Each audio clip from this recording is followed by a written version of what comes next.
ప్రియమైన దేవుని వాళ్ళరా, దేవుడిచ్చిన శరీర బంధం కంటే ఆత్మ బంధం గొప్పదా?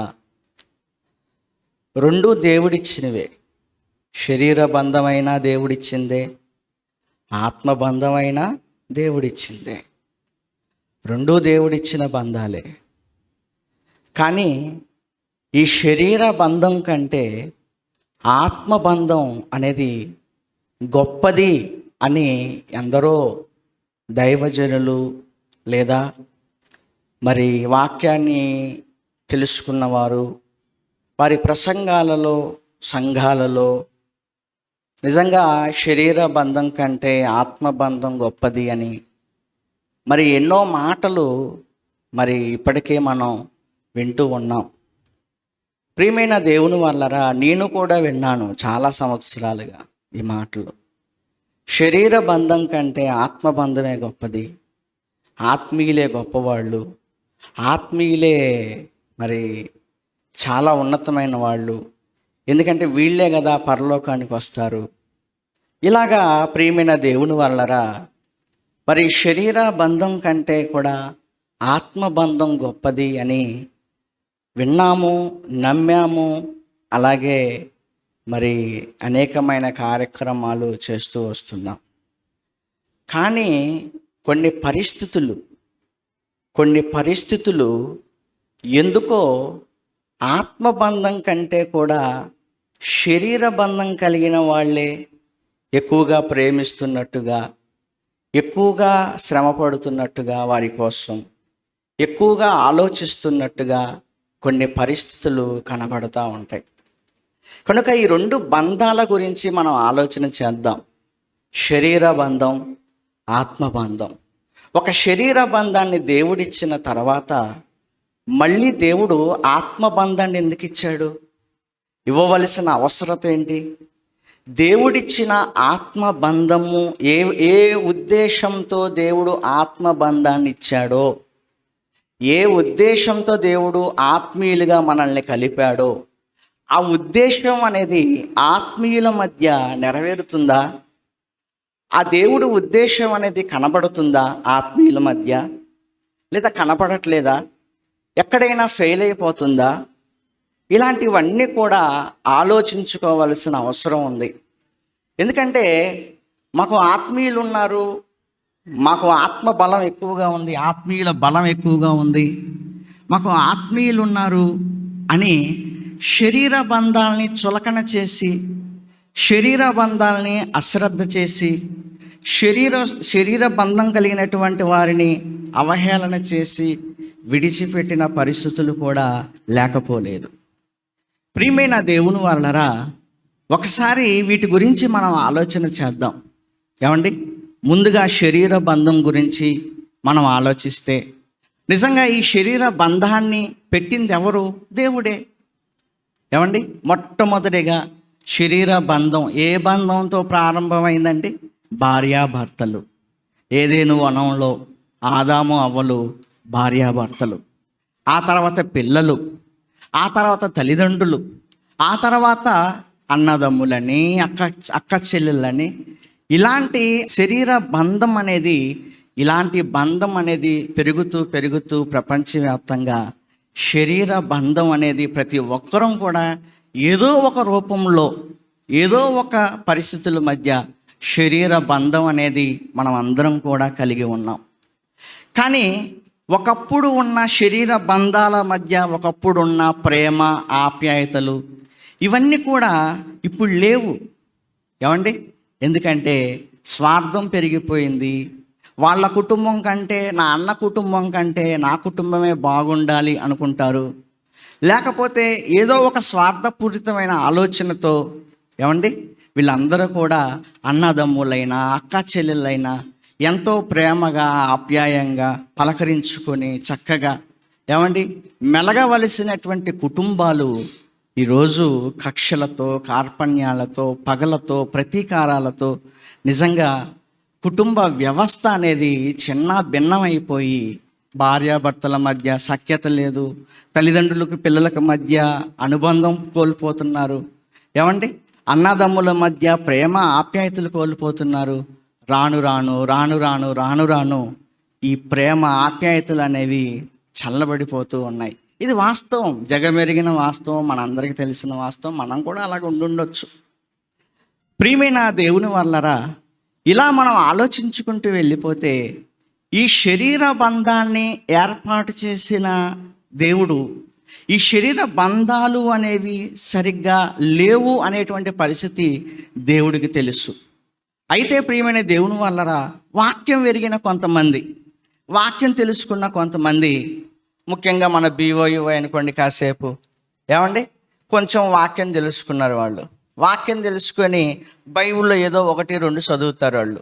ఒకసారి మనం కూడా చదువుదాం. మత్తయి సువార్త మనం చూడగలిగితే, మత్తయి సువార్త 10వ అధ్యాయం, మత్తయి సువార్త 10వ అధ్యాయం మనం చూడగలిగితే, మత్తయి సువార్త 10:37 చూడండి. 10:37 తండ్రినైనను తల్లినైనను నాకంటే ఎక్కువగా ప్రేమించువాడు నాకు పాత్రుడు గాడు. ఏం అర్థమైద్దో అర్థం కాదో మనకు తెలియదు, కానీ ఇంటికి వెళ్ళిపోయి ఎవరు నువ్వు అంటాడు. అర్థమైందా? ఇంకొక వాక్యం చూద్దాం. లూకాసు వార్త 14వ అధ్యాయము 26వ వచనం. లూకాసు వార్త 14వ అధ్యాయము 26వ వచనం చూద్దాం. ప్రియమైన దేవుని వరలారా, ఎవడైనను నా యొద్దకు వచ్చి తన తండ్రిని, తల్లిని, భార్యను, పిల్లలను, అన్నదమ్ములను, అక్క చెల్లెండును, తన ప్రాణమును సహా ద్వేషింపకుంటే వాడు నా శిష్యుడు కాడు. ఏమంటున్నాడండి? ఇదిగో అందరిని వదిలేయాలయ్యా అన్నట్టుగా వీడికి అర్థమైద్ది. అర్థమైందా? అందరినీ వదిలేయాలి, విడిచిపెట్టాలి, అందరినీ పక్కకు తోసేయాలి, మనకి ఎలాంటి బంధాలు అవసరం లేదు, మనకు దేవుడు అనే ఒక ఆయన ఉంటే చాలు, దేవుణ్ణి నమ్మిన నలుగురు ఉంటే చాలు అనే ఆలోచనతో. అర్థమైందండి? అదొకటి మనకి బాగా ఎక్కువగా విన్న రెఫరెన్స్ యేసుప్రభు అన్న మాట, ఎవరు నా తల్లి అన్నాడు. అర్థమైందా? ఎవరు నా తల్లి, ఎవరు నా సహోదరు. వీడి ఇంటికి వెళ్ళి ఎవరు నువ్వు అంటాడు. ఎవరు నువ్వు అనగానే తప్పేలా తీసుకొని పేట్మని కొట్టింది. ఎందుకు? అరే నిన్ను నవమాసాలు లోపల మోసి నిన్ను కని చీమిడిగా ఆరుతుంటే, ఇంకోటి ఏదో ఒక ఆరుతుంటే వాటన్నిటిని శుభ్రం చేసి నానా కష్టాలు పడి, నీకు ఆరోగ్యంగా బాగపోతే ఒళ్ళో పెట్టుకొని పరిగెత్తుకుంటా హాస్పిటల్కి వెళ్ళి, ఏమండి బాబు బాబు బానే బతులాడుకొని, డబ్బులు లేకపోతే ఏదన్నా అమ్ముకొని, ఏమండి ఇన్ని కష్టాలు పడి నిన్ను పెంచితే ఇప్పుడు వచ్చి ఎవరు నా తల్లి అంటావా? ఏమండి అందుకే వీడిని అక్కడికి వెళ్ళొద్దని చెప్పానంటదామా, అందుకే వీడిని అక్కడికి పంపించొద్దని చెప్తుందామా. అర్థమైందా? అంటే D1 D2 చదువుకుంటారండి, M2 దాకా రారు వీళ్ళు, లేకపోతే ఆ తర్వాత బైబిల్ చదవరు. ఏమండి ఇక వాళ్ళకి తెలిసిన దాంతో వెళ్ళిపోయి ఇలా మాట్లాడుతా, శరీర బంధాలని చులకం చేసి మాట్లాడుతూ ఉంటారు. ఏం అర్థమైంది? ఎంతవరకు అర్థమైంది? మీరు బాగా ఆలోచించండి. నేను చెప్పే ప్రతి మాట మీరు జాగ్రత్తగా ఆలోచించాలి, ప్రతి మాట మీరు అబ్జర్వ్ చేయాలి. ఏమండి ప్రియమైన దేవుని వల్ల దేవుడు అలాగా చెప్పేశాడా? ఇదిగో పట్టించుకోమాకండి, వదిలేసేయండి, అవసరం లేదు, ఇలాగేం చెప్పాడా? దేవుడు ఏమని చెప్పాడా? అలా చెప్పేవాడైతే మళ్ళీ కొత్త నిబంధనలోనే, సరే పాత నిబంధన తీసేయండి, కొత్త నిబంధనలోనే అమ్మా నీ భర్తకు నువ్వు లోబడాలమ్మా అని చెప్పాడా? చెప్పలేదా? చెప్పాడు. నాయనా నీ భార్య నువ్వు ప్రేమించాలయ్యా అని చెప్పాడా? చెప్పలేదా? ఎఫెసీ పత్రికలో చెప్పాడు. పిల్లలారా మీ తల్లిదండ్రులు మీరు గౌరవించండి, సన్మానించండి అని చెప్పాడా? చెప్పలేదా? చెప్పాడు. తండ్రులారా మీ పిల్లలను కోపం రేపక ప్రభు యొక్క శిక్షలోను బోధలోను వారిని పెంచండి అని చెప్పాడా? చెప్పాడు. మరి ఇవెందుకు చెప్తాడు? వదిలేయమన్నప్పుడు ఇవన్నీ ఎందుకు చెప్తాడు? ఈ కుటుంబానికి సంబంధించిన విషయాలు ఎందుకు చెప్తాడు? అంతెందుకు ఒక మాట బైబిల్లో రాయబడింది. తిమోతికి రాసిన మొదటి పత్రిక 3వ అధ్యాయము 4వ వచనం. అపోస్తలుడైన పౌలు గారు తిమోతికి రాసిన మొదటి పత్రిక 3వ అధ్యాయము 4వ వచనం చూడండి, ఏమని రాయబడిందో. సంపూర్ణ మాన్యత కలిగి తన పిల్లలను ఏం చేసుకోవాలి? నువ్వు స్వాధీనపరుచుకొనొచ్చు, తన ఇంటి వారిని బాగుగా ఏలువాడై ఉండాలి. నాయన, పెద్దల్ని పెట్టేటప్పుడు మా బావనో బామర్దనో తమ్ముడనో అన్ననో చెల్లెనో పెట్టమాక నాయన. ఎవరిని పెడితే వాళ్ళని పెట్టమాక. మా ఓడనో ఇంకొక ఓడని పెట్టమాక నాయన. ఇదిగో వాళ్ళకి ఇవి ఉండాలా, ఇవి ఉండాలి. అందులో ఒకటేంటో తెలుసా? కుటుంబాన్ని బాగుగా ఏలేవాడై ఉండాలి. కుటుంబాన్ని బాగుగా ఏలేవాడై ఉండాలంటే కుటుంబాన్ని ఉంచమన్నాడా, ఎవరు నా తల్లి అనమన్నాడా? కుటుంబాన్ని బాగుగా ఏలేవాడై ఉండాలి అని అంటే మరి భార్యని పిల్లలను చక్కగా చూసుకునేవాడై ఉండాలా, లేకపోతే విడిచిపెట్టేవాడై ఉండాలా? ఆలోచించండి. అంటే కుటుంబ వ్యవస్థను దేవుడు తీసేశాడు, వదిలేయమన్నాడు, విడిచిపెట్టమన్నాడు. అసలు ఆ ఉద్దేశాలు కానే కాదండి. బాగా ఆలోచించాలి మీరు. ఆ ఉద్దేశాలు కానే కాదు.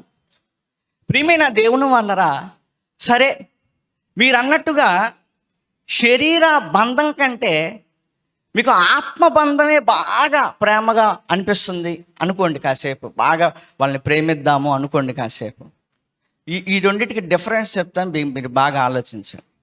ఆత్మబంధానికి శరీర బంధానికి డిఫరెన్స్ ఎలా ఉంది? ఈరోజు మనం చూస్తున్న, మన కళ్ళతో చూస్తున్న పరిస్థితులు ఎలా ఉంది అని మనం ఆలోచిస్తే, ఏమండి, నీ ఆత్మీయుడికి భయంకరమైన రోగం వచ్చింది. క్యాన్సరో, లేకపోతే లివర్ పాడైపోయిందో, కిడ్నీ పాడైపోయిందో, ఏదో పాడైపోయింది. శరీరంలో అవయవం సరిగ్గా పనిచేయట్లేదు ఏదో. ఏమండి, నీ ఆత్మీయుడికి ఇప్పుడు నువ్వు హాస్పిటల్కి తీసుకెళ్ళాలా? నీతో పాటు నీ భార్య వచ్చింది, నీ పిల్లలు వస్తారు, మీ అమ్మా నాన్నలు వస్తారు. ఆత్మీయులు వస్తారా? వస్తారు. ఎప్పుడు వస్తారు? హాస్పిటల్ అడ్మిట్ అయిపోయిన తర్వాత, అదంతా డబ్బులన్నీ కట్టేసిన తర్వాత, మనమందరం మన సహోదరుడికి బాగోలేదు కనుక మనం అందరం వెళ్ళి అతనికి ప్రార్థన చేద్దాం, ఓ 10 చేద్దాం, తలా 500 ఇవ్వండి, ఒక 10,000 పోగు చేద్దాం. 10,000 పోగు చేసి 10 ఫోజులు ఇచ్చి ఫోటోలు దిగి, ఏమండి, స్టేటస్కి లేదా వాట్సాప్ టక టక టక టక టక పెట్టేసి పరలోకంలో పొందుకునేది ఇక్కడే పొందేసుకొని, అర్థమైందా? అలాగా మనం చేసేద్దాం అని అప్పుడు వెళ్తాం మనం. అప్పుడు దాకా నీ కోసం కష్టపడింది ఎవరు? అప్పుడు దాకా నీ కోసం ఏడ్చింది ఎవరు? అప్పుడు దాకా నువ్వు కావాలి, నువ్వు బతకాలి, నువ్వు బతికితే చాలు అని నీ కోసం పరితపించింది ఎవరు?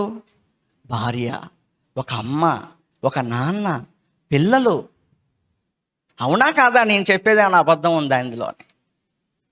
ఎక్కడో అమలాపురంలో జరిగింది, కాకినాడలో జరిగిందని చెప్పమాకండి. ఎక్కడో ఆత్మీయుడు ఒకడు వచ్చాడు అలా చేశాడని చెప్పమాకండి. జనరల్గా జరిగేది చెప్తున్నాను.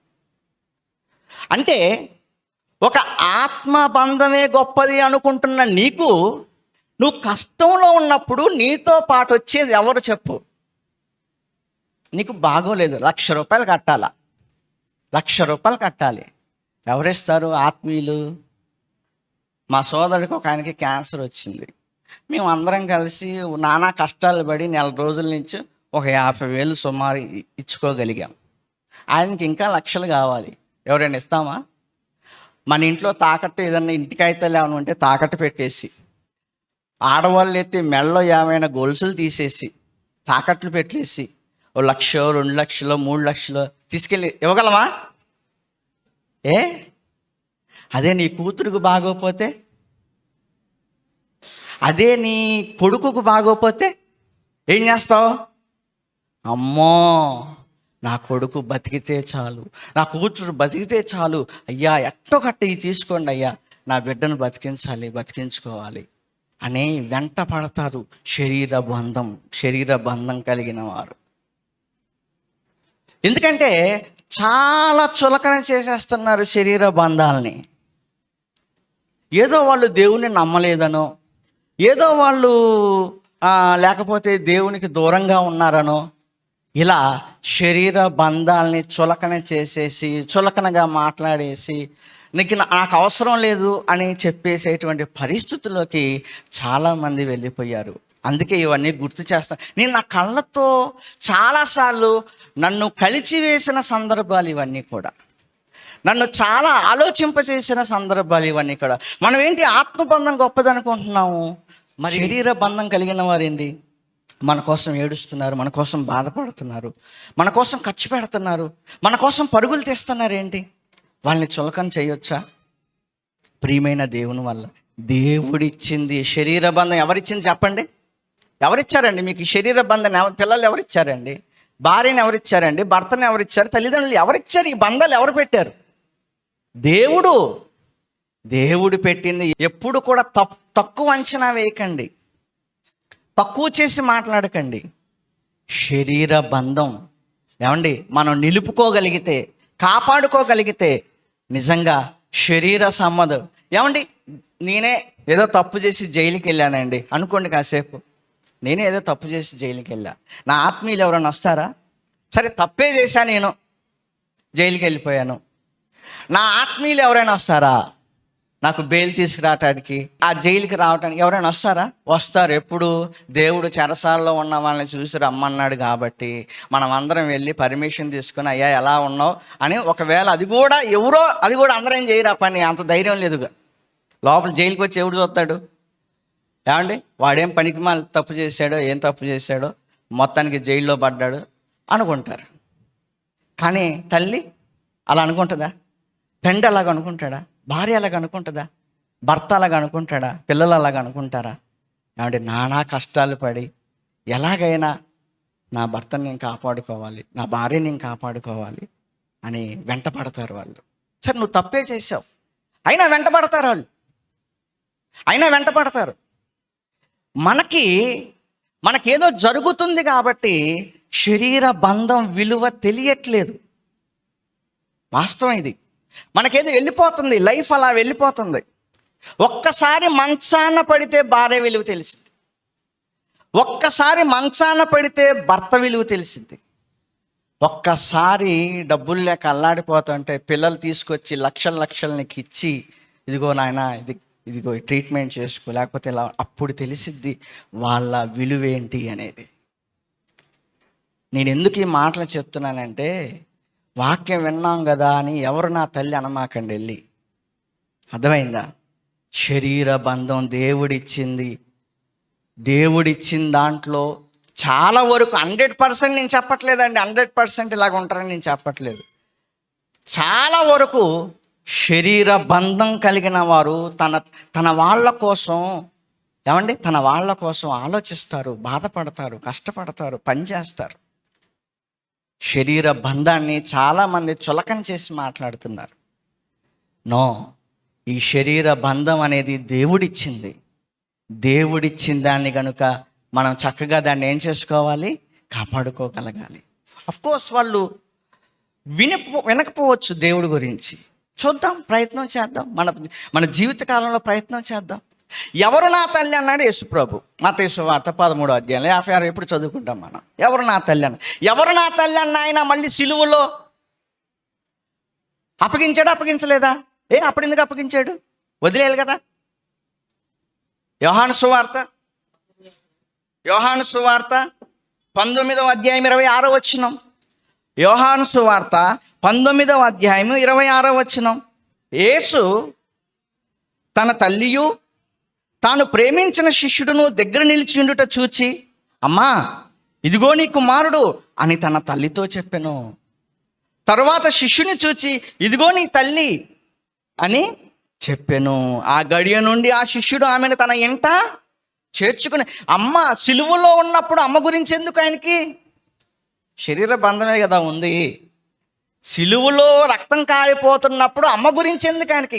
కళ్ళ ముందు కనపడుతున్న అమ్మ ఏమైపోయిద్దా అని ఆయన తన శిష్యుడికి అప్పగించారు. చరిత్ర చెప్తున్న వాస్తవాలు ఏంటి అని అంటే, ఎఫెస్సులో యోహాను గారి దగ్గరే ఆమె చివరి రోజులు కూడా ముగిశాయి అని చరిత్ర చెప్తుంది.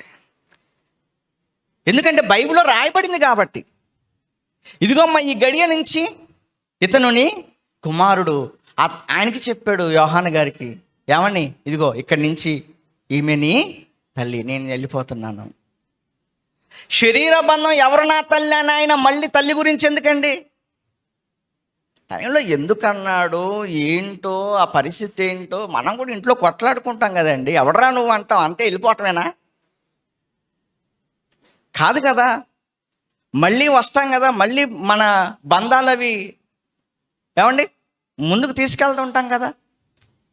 ప్రియమైన దేవుని వాళ్ళరా, ఎప్పుడు కూడా శరీర బంధాన్ని ఏదో ఇక్కడ కట్ అయిపోతారు కదా అని ఎప్పుడు కూడా అలాగైతే దేవుడే ఇచ్చేవాడు కాదు. అర్థమైందా? మనకు ఏదో ఒక బంధాన్ని దేవుడు పెడుతూనే ఉన్నాడు. నరుడు ఒంటరిగా ఉండటం మంచిది కాదని ఎవరినిచ్చాడు? భార్యనిచ్చాడు. మళ్ళీ వాళ్ళిద్దరు వయసు అయిపోయి మళ్ళీ వాళ్ళ పరిస్థితి బాగోదు కనుక మళ్ళీ ఎవరినిచ్చాడు? పిల్లల్నిచ్చాడు. చూసారా? అంటే మనం ముసిలైపోయి చనిపోయేంత వరకు మనతో పాటు ఎవరో ఒకరిని ఏదో ఒక బంధంతో ముడివేశాడు దేవుడు. ఏదో ఒక బంధంతో ముడివేశాడు. ఆ బంధాన్ని ఎప్పుడు చులకన చేయకండి. ప్రియమైన దేవుని వాళ్ళరా, మరి ఆత్మబంధం గొప్పది కాదా? ఇక్కడికి వద్దాం. ఏమండి, ఆత్మబంధం గొప్పదేమి కాదా? శరీర బంధం కంటే ఆత్మబంధమేమి గొప్పదేమి కాదా? అసలు శరీర బంధం ఉంటే మళ్ళీ ఆత్మబంధాన్ని ఎందుకు పెట్టాడు దేవుడు? శరీర బంధం ఉంటే మళ్ళీ ఆత్మబంధాన్ని ఎందుకు పెట్టాడు దేవుడు? ఏమండి, ఆత్మబంధం గొప్పది గొప్పది గొప్పది గొప్పది అనుకుంటున్నారు కదా. మీకు కొన్ని విషయాలు చెప్తే జాగ్రత్త ఆలోచించారు. ఆత్మబంధం బాగా గొప్పది అసలు అమ్మో అనుకుంటున్నారు కదా మీరు. ఇందాక చెప్పే ఒక ఉదాహరణ, నీకు ఏదైనా అయితే నీ వెంటొచ్చేది ఎవరు? ఏమండి, ఆత్మబంధం చాలా గొప్పది అనుకుంటున్నారు కదా. ఏమండి, నీ కుటుంబంలో నీ భార్యాభర్తలు కొట్టుకుంటారు. రాత్రికి మందేసి వస్తాడు, కొట్టుకుంటారు ఇద్దరు. తెల్లారయ్యేసరికి మళ్ళీ ఏమనుకుంటారు?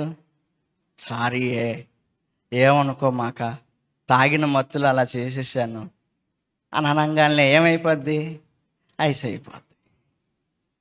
ఏమండి, పిల్లల్ని బాధేస్తారు, వాడు వెళ్ళిపోతాడు కూడా. మళ్ళీ ఎక్కడున్నాడు వెతుక్కుంటారు, తెచ్చుకుంటారు, ఇంట్లో పెట్టుకుంటారు. ఆత్మబంధం సంఘాల గురించి చెబితే జాగ్రత్తగానండి. ఒక్క మాట అంటే చాలండి, స్విచ్ ఆఫ్ ఫస్ట్, తర్వాత ఎత్తడో రెండోది, తర్వాత ఆన్ చేసి, తర్వాత మీ ఇంటికి వస్తున్నానంటే ఎటో వెళ్ళిపోతాడు. ఒక్క మాట. భార్యాభర్తలు చితక్కొట్టుకొని తెల్లారి కలిసిపోయారే, తల్లిదండ్రులు వీళ్ళందరూ కూడా తిట్టుకొని కొట్టుకొని మొత్తం మళ్ళీ కలిసిపోయి అందరు కలిసి భోజనాలు చేస్తున్నారే. నీ సంఘంలో ఒక కాపరో ఒక పెద్దో ఎవరో ఏదో ఒక మాట అంటే, ఈ సంఘం కాకపోతే ఇంకో సంఘం, బోల్డ్ సంఘాలు ఉన్నాయి. మన BOEవైతే కుప్పలు ఉన్నాయి. ఈ సంఘం కాకపోతే ఇంకో సంఘం. ఏమయ్యా పడలేవా? ఇంట్లో పడుతున్నావుగా, ఇంట్లో తిట్టినా మళ్ళీ వెళ్ళి కూర్చుంటున్నావుగా, ఇంట్లో ఏదన్నా అన్నా మళ్ళీ వెళ్ళి కాంప్రమైజ్ అవుతున్నావుగా. అక్కడైతే అవుతున్నావు, మరి ఇక్కడ ఎందుకు అవ్వలేవు నువ్వు? మళ్ళీ బయటకు వచ్చి ఆత్మబంధం ఎంత గొప్పదో తెలుసా అంటావు. బయటకు వచ్చి ఏమంటావు? ఆత్మబంధం ఎంత గొప్పదో తెలుసా, ఎంత ఉన్నతమైందో తెలుసా, ఎంత శాశ్వతమైందో తెలుసా. చెప్పుకోవటానికి వినటానికి మన మధ్య ఉన్న పరిస్థితులకు అసలు సంబంధమే లేదు. ఒక మాట అంటే వెళ్ళిపోతావా నువ్వు? అంటే శరీర బంధానికి ఉన్న విలువ ఈరోజు ఆత్మబంధం గొప్పది అని చెప్పుకుంటున్న మనకి లేదండి. మనం అసలు వాక్యంలో మనం ఎదుగుతున్నామా, వెళ్తున్నామా, ముందుకెళ్తున్నామా, ఆత్మబంధం విలువని పెంచుతున్నామా? అరే బాబు, శరీర బంధం కంటే ఆత్మబంధమే గొప్పదిరా అని మన బ్రతుకుల్లో చూపించగలుగుతున్నావా? ఆలోచించండి. ఒక మాట అంటే వెళ్ళిపోతున్నారే, ఒక మాట అంటే తట్టుకోలేకపోతున్నారే. ఒక్కసారి మీరంతా ఆలోచించాలి. మరి దేవుడు ఆత్మబంధాన్ని ఎందుకు పెట్టాడు తెలుసా అండి? ఒకసారి బైబిల్ చదువుదాం. ఏమండి, ఒకసారి బైబిల్ చదువుదాం. ఎందుకు పెట్టాడు దేవుడు ఆత్మ బంధాన్ని? ఎందుకు పెట్టాడు దేవుడు?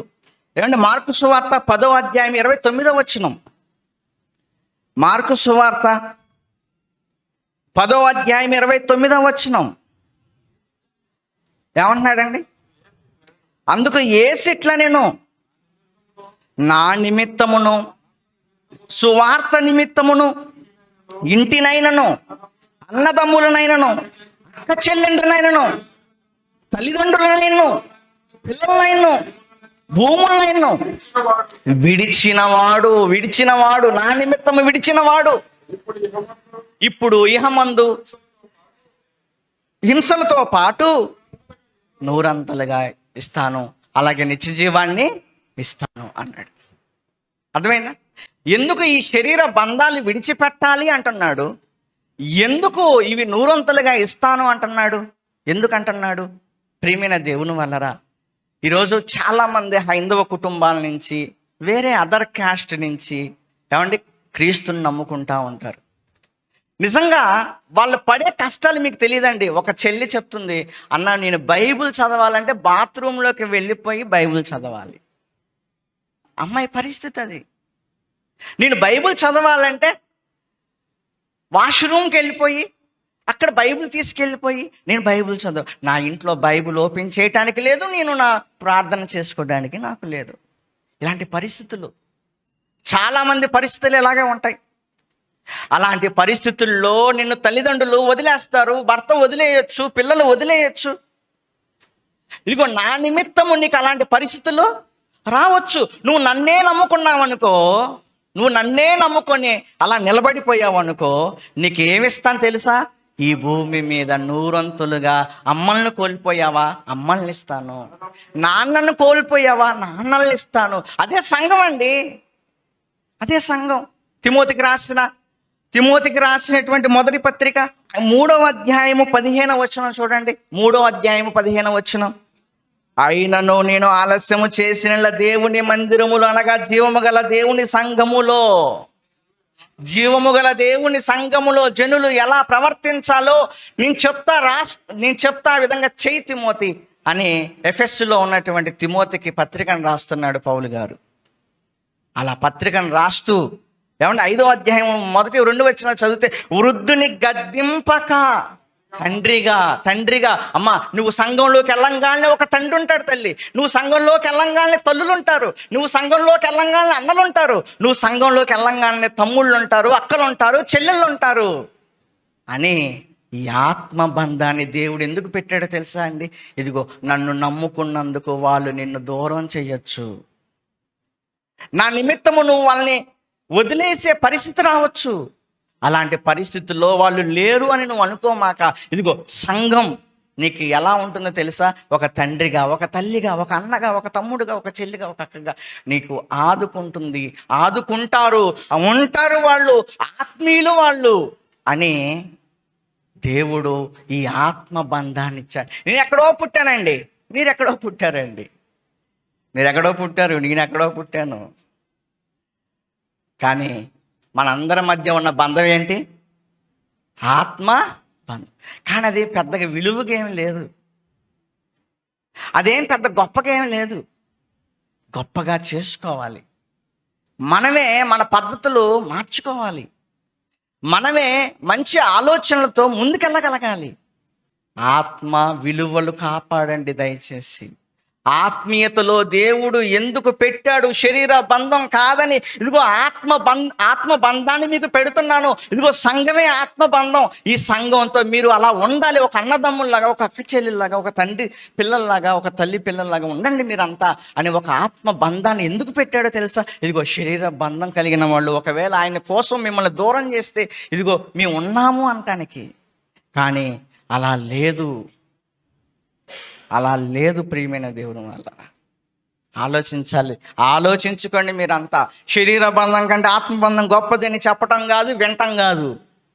మనం అలాగ ఉన్నామా? మనం అలా ప్రవర్తిస్తున్నామా? మనం అలాగే నడుచుకుంటున్నామా అనేది మనం ఆలోచించుకోగలగాలి. ఆడ ఎప్పుడైతే ఆలోచించుకుంటావో ఆత్మబంధం విలువ నీకు తెలుస్తుంది. రెండు గొప్పవే, ఏది తక్కువ చేసి మాట్లాడలేదు నేను. శరీర బంధము దేవుడిచ్చిందే, ఆత్మబంధము దేవుడిచ్చిందే. ఈ రెండు బంధాలు దేవుడిచ్చినప్పుడు ఏది ఎక్కువ ఏది తక్కువ? మనం చేసుకునే దాంట్లో, మనం కాపాడుకునే దాంట్లో, మనం నడుచుకునే దాంట్లో, మనం ప్రవర్తించే దాంట్లో ఉంటుంది. కానీ ఒక మాటలో చెప్పాలంటే ఈ శరీర బంధం కంటే ఆత్మ బంధం విలువే ఎక్కువ. శరీర బంధానికి కులాలు ఉంటాయి, శరీర బంధానికి మతాలు ఉంటాయి, శరీర బంధానికి ప్రాంతాలు ఉంటాయి, శరీర బంధానికి ఏ ఉంటాయి. కానీ ఆత్మబంధానికి తెలుసా అండి? ఇక్కడ మనం అందరం ఏ కులమో అవసరమా? ఏ మతమో తెలుసుకోవడం అవసరమా? ఎక్కడి నుంచి వచ్చామో తెలుసుకోవడం అవసరమా? దరిద్రం ఏంటంటే ఇవి కూడా తీసుకొచ్చేసారు ఆత్మబంధాలు. ఇవి కూడా వద్దండి. దేవుడి సంకల్పాన్ని దెబ్బతీస్తున్నాం మనం, దేవుని ఆలోచనలు దెబ్బతీస్తున్నాం, దేవుని నిర్ణయాలను దెబ్బతీస్తున్నాం. ఆత్మబంధం విలువ ఎంత గొప్పగా ఉండాలని దేవుడు అనుకున్నాడో దానికి క్వైట్ ఆపోజిట్గా ఈరోజు ప్రవర్తిస్తున్నాం చాలామంది, ఇంక్లూడింగ్ మీ. అయితే అయి ఉండొచ్చు. నన్ను నేను చెప్పుకుంటూ మీకు చెప్తున్నాను, ఎవరైనా గుర్తుపెట్టుకోండి, ఆత్మబంధం శరీర బంధం కంటే గొప్పది, శాశ్వతమైంది. కానీ ఆ విధంగా అయితే ఆత్మబంధము లేదు, అది నేను చెప్పాలనుకున్నాను. శరీర బంధం అలాగని నిర్లక్ష్యం చేసేది కాదు, అది దేవుడిచ్చింది. ఒక రకంగా ఆత్మీయుల కంటే శరీర బంధం కలిగిన వాళ్ళే నీ కోసం చాలా ఆలోచిస్తూ ఉంటారు, కష్టపడతా ఉంటారు, పనిచేస్తారు. ఒక తండ్రి తన పిల్లల కోసం ఎంత కష్టపడతాడండి? ఒక తల్లి తన పిల్లల కోసం ఎంత కష్టపడుతుంది? అవునా? ఎంత కష్టపడుతుంది, ఎంత దూరమైనా వెళ్తుంది, ఎంత కష్టమైనా చేస్తుంది. వాళ్ళని ఎప్పుడు మనం వాళ్ళు చేసే పనిని కానీ వాళ్ళ బాధ్యతలను కానీ మనం ఎప్పుడు కూడా చులకన చేయకూడదు. అర్థమైందా? వాళ్ళని గౌరవించాలి. అట్ ది సేమ్ టైం ఆత్మ బంధం విలువను పెంచాలి మనం. అర్థమైందా? ఆత్మ బంధం శరీర బంధం కంటే ఎలాంటి విషయంలోనూ తక్కువ కాదు, తక్కువ కానే కాదు. అవసరమైతే కొట్టుకో, మళ్ళీ సాయంత్రానికి గలు. మా వాళ్ళకి నేను అదే చెప్పా, బాబు ఎన్నున్న ఆదివారం రండి అయ్యా, తర్వాత సంగతి అవన్నీ పోతాయి. ఎన్ని ఉన్న ఆదివారం రండి, వచ్చి కూర్చోండి. వాక్యం నిన్నేం చేస్తుంది? సరి చేయొచ్చు, నన్ను సరి చేయొచ్చు, నిన్ను సరి చేయొచ్చు. అవునా కదా? నన్ను సరి చేయొచ్చు, నిన్ను సరి చేయొచ్చు. ఎన్ని ఉన్న ఆదివారం వచ్చి కూర్చో. ఏదో ఒక మాట నిన్ను తాకుతుంది, నీ మనసును మారుస్తుంది. మళ్ళీ నీ తమ్ముళ్ళతో, అన్నలతో, అక్కలతో, చెల్లెలతో కలిసి సంతోషంగా నువ్వు దేవుడి పని చేస్తావు. ఇందులో ఉన్న సత్యం అది. శరీర బంధం గొప్పదే, ఆత్మబంధం కూడా అంతకంటే గొప్పదే. కానీ దాని విలువలు మనం కాపాడదాం. దేవుడు ఏ ఉద్దేశాలతో ఇచ్చాడో, ఎలాంటి ఉద్దేశాలతో దేవుడు మనల్ని కలిపాడో వాటన్నిటిని మనం పెంచుకుందాం. ఓకే, ప్రార్థన చేసుకుందాం, కళ్ళు మూసుకొని.